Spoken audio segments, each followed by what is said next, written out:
Well, I've been waiting for the last couple of days to come down and take a look at the museum. Unfortunately, we weren't able to get anything out.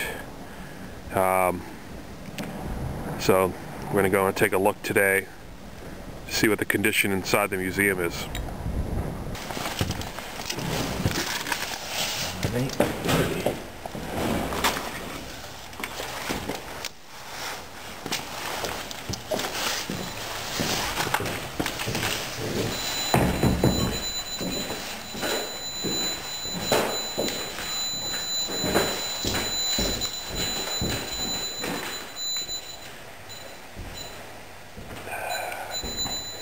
Look at this.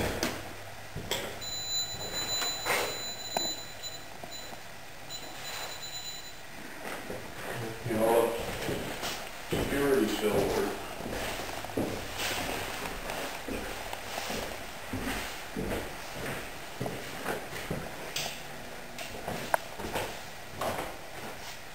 Oddly enough, we have power too.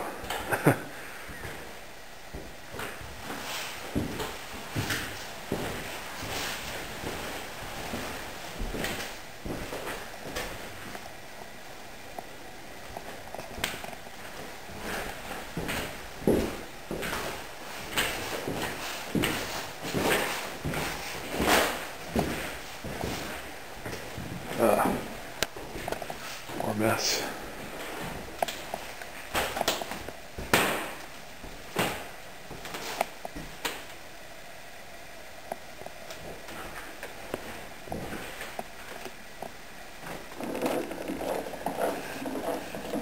Well, that photograph survived above the flood line. Over here we see photographs of the 1923 flood, May 1923. And underneath here, trying times, coping with hardship.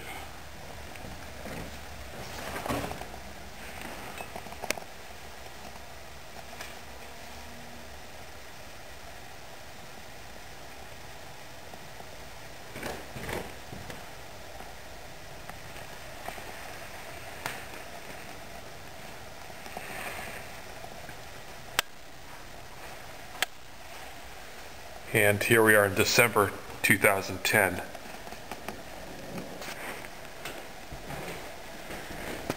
As you can see, the water is up to about here, but didn't affect anything here. This is some of Dr. H.J. Taylor's artifacts. And beaver skin hat is actually sitting there just like the day we put it there, but everything below it is has been moved.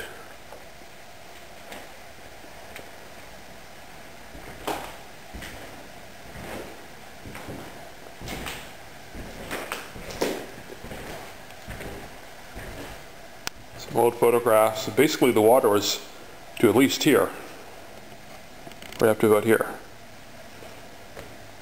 But these photographs, they don't look so bad right now. These are duplicates.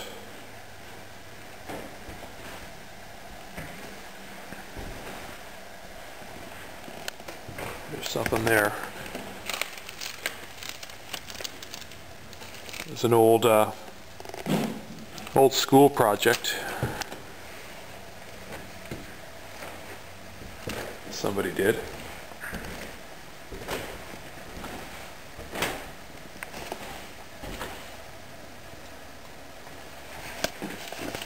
Some old papers. They're okay.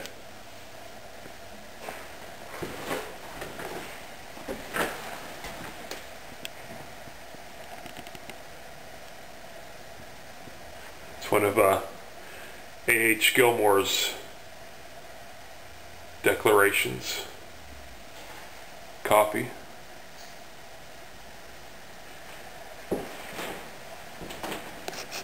It's a blueberry, from the early blueberry machines.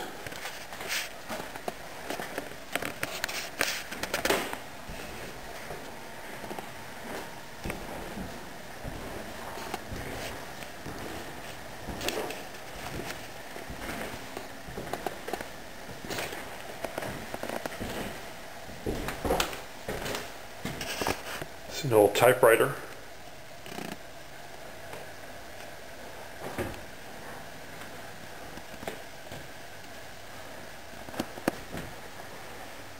That's Peter Clinch, son of the one of the founders of the town, St. George.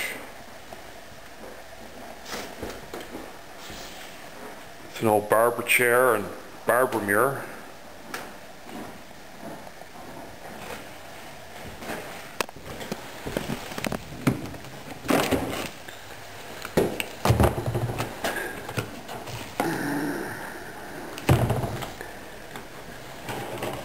Not only water damaged, but that book is frozen solid.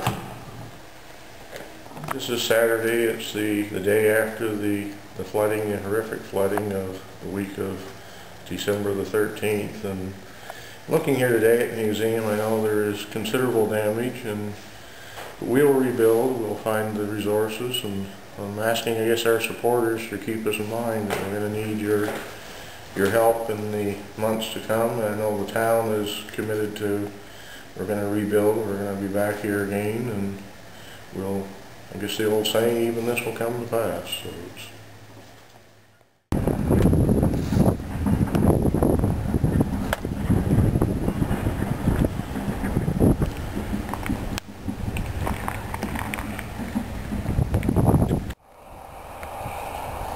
This is becoming a familiar sight along the Bonny River Road. People's possessions being thrown out because of the flooding in their home.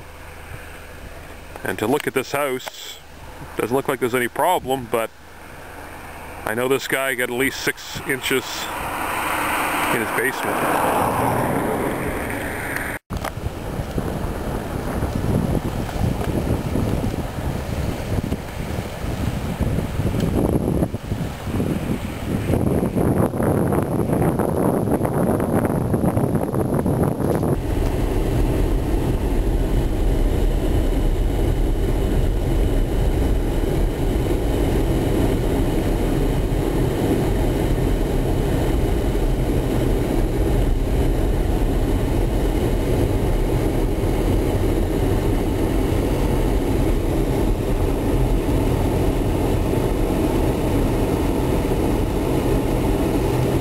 Wow. Basically the road just past the covered bridge, it's pretty bumpy, pretty rough here where the water pulled out the pavement. You can see pieces of the pavement. So if you're going up the backside of the river today, take your time, especially after the covered bridge.